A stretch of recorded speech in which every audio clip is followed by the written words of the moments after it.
Look closely. What do you see? A mirror, fractured and splintered, its jagged pieces scattered across the floor like the remains of a shattered life. At first glance, it's just broken glass, another casualty of carelessness. But look again, closer this time. This isn't just destruction, it's a puzzle. Each shard offers a glimpse, a reflection of something far more disturbing. A face. A life. A story. And this is where it begins. A face that isn't whole. A reflection that refuses to stay still. And a man who tore himself apart, piece by piece, to escape what he believed he had become. We will delve into one of the most disturbing cases ever recorded, a tale of obsession so profound that it turned the familiar into the grotesque, the ordinary into the unthinkable. Who was he? And perhaps more importantly, who is he now? What could drive someone to mutilate their own identity, to tear apart the very image of their humanity?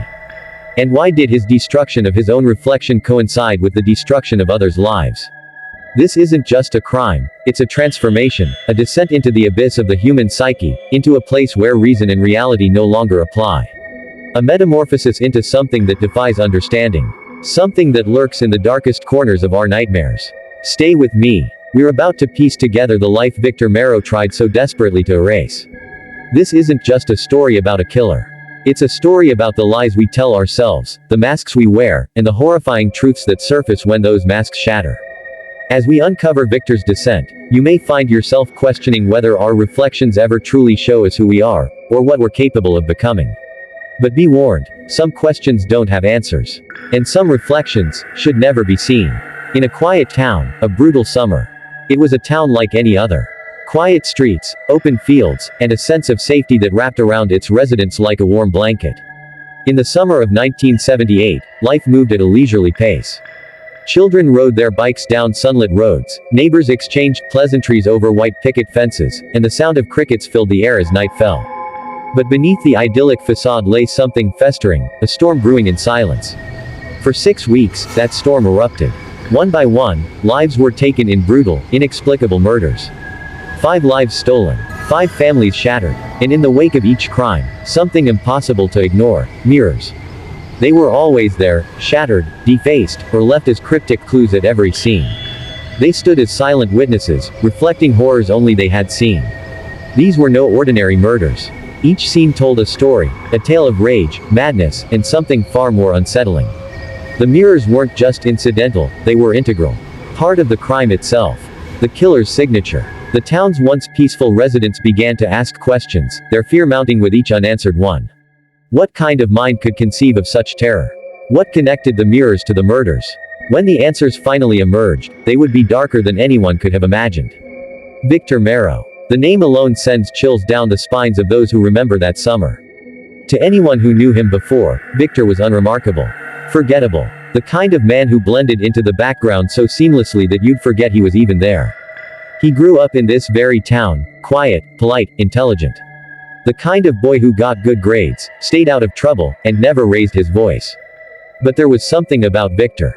Something no one could quite put their finger on. A stillness. A sense that he was holding something back, something no one else could see. But sometimes, the most ordinary appearances hide the most extraordinary darkness. Beneath Victor's quiet exterior was a labyrinth of obsession, self-loathing, and rage, a storm no one else could perceive.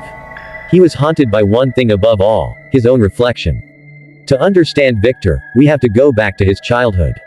His fixation with mirrors began early, though it wasn't vanity that drew him to them. To Victor, mirrors weren't just objects. They were adversaries. What he saw in them wasn't himself.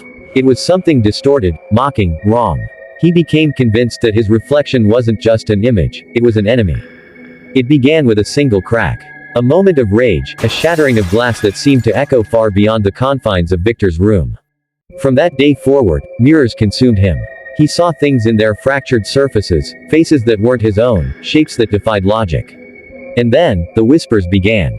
Victor became convinced that his reflection wasn't just taunting him, it was tormenting him. Mocking him. Pushing him to the brink. The whispers grew louder, more insistent, until he made a decision that would set him on a path of destruction. If the reflection wouldn't stop, he would destroy it. And anyone who reminded him of it. But these weren't random killings. Each victim shared one haunting similarity. They all resembled Victor, just enough to fuel his hatred, just enough to remind him of the reflection he despised. Each crime scene became a canvas of chaos, violence, and symbolism. At the heart of every scene, there was always a mirror. Shattered, scattered, deliberately arranged. And on the shards, strange symbols carved with precision. Investigators were baffled. The symbols seemed like nonsensical scrawls at first, a madman's random etchings. But as the patterns repeated, a chilling connection emerged.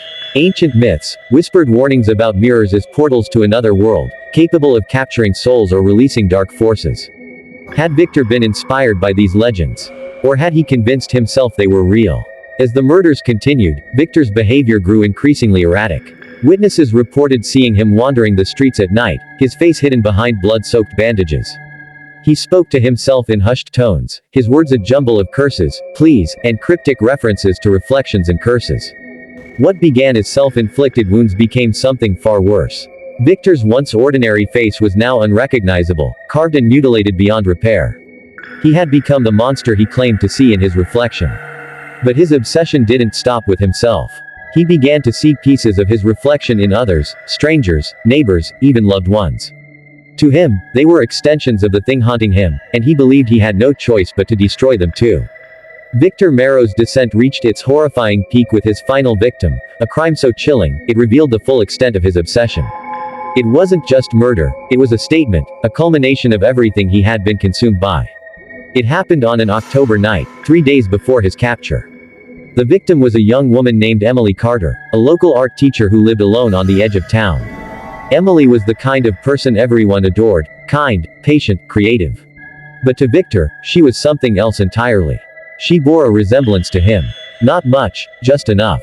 The same sharp cheekbones, the same piercing eyes. It was enough to trigger his madness. The crime scene was unlike anything investigators had ever seen.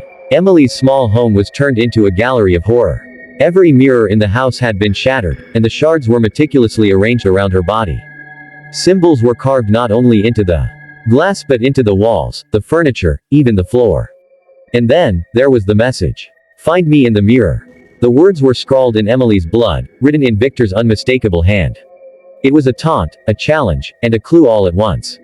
What did he mean? Was it a cry for help, or another layer of his twisted game? For investigators, it was the final piece of a puzzle they didn't want to solve. You've followed this story this far, each clue, each fragment of Victor Marrow's terrifying story. The cracked mirrors, the cryptic symbols, the shattered lives, they all point to a man consumed by an obsession most of us can barely comprehend. But now, I want to hear from you. If this story has you on the edge of your seat, let me know by hitting the like button. And tell me, do you think it's possible? Could a man truly be driven to madness by his own reflection? Is there something more to mirrors than we understand? Or was Victor Marrow simply a mind fractured beyond repair? I'll feature your thoughts in the next video as we continue to piece together the puzzle of Victor Marrow's mind and the horrors he left behind. Because this isn't just a story about one man, it's a story that forces us to confront a question none of us want to ask. How much of our own reflection is really us, and how much of it isn't? Leave your comments below. What do you believe about Victor's obsession with mirrors? Do you think reflections are just harmless images, or something more? 3 days after Emily's murder, an anonymous tip led police to an abandoned house on the outskirts of town. It was a place Victor had frequented as a child, a crumbling relic of his past. As officers approached, the tension was palpable. They didn't know what they would find, or if they would find Victor alive. What they found was worse than they had imagined. Victor was sitting in the center of a darkened room, surrounded by mirrors. Some were intact, others were shattered, their jagged edges catching the faint light filtering through the broken windows. His face, now entirely unrecognizable, was hidden behind blood-soaked bandages. In his hands, he held a single shard of glass, its edge stained with blood. He didn't resist. He didn't speak. He simply stared into the largest remaining mirror, as if waiting for it to speak back. When questioned, Victor's answers were as cryptic as his crimes. He offered no remorse, no justification. His only explanation was chilling in its simplicity. I had to make them stop watching me. Despite his capture, his obsession persisted. He refused to look at any reflective surface, demanded his cell be stripped of anything that could show his reflection, and spent his days mumbling to himself about curses, mirrors, and the things he claimed to see. Even after his capture, the mystery of Victor Marrow remained unsolved. Psychologists examined him, theorizing that he suffered from severe delusions, possibly a combination of body dysmorphic disorder and paranoid schizophrenia. But others weren't so sure. The symbols, the patterns, the strange behavior, all of it pointed to something far darker. Investigators delved into Victor's past, uncovering chilling details about his childhood. He had been fascinated with mirrors from a young age, often staring at them for hours, as if searching for something. His parents, devoutly religious, believed mirrors were gateways to the soul. They told Victor stories of spirits trapped in reflections, of demons that could escape if the glass was broken. Were these stories the seeds of his obsession? Or had Victor seen something in those mirrors that no one else could? After Victor's crimes, several people claimed to experience strange occurrences. Investigators at the crime scenes reported flickering lights, sudden drops in temperature, and an overwhelming sense of unease. Some claimed to see faint reflections that didn't match the room, shadows moving where none should be.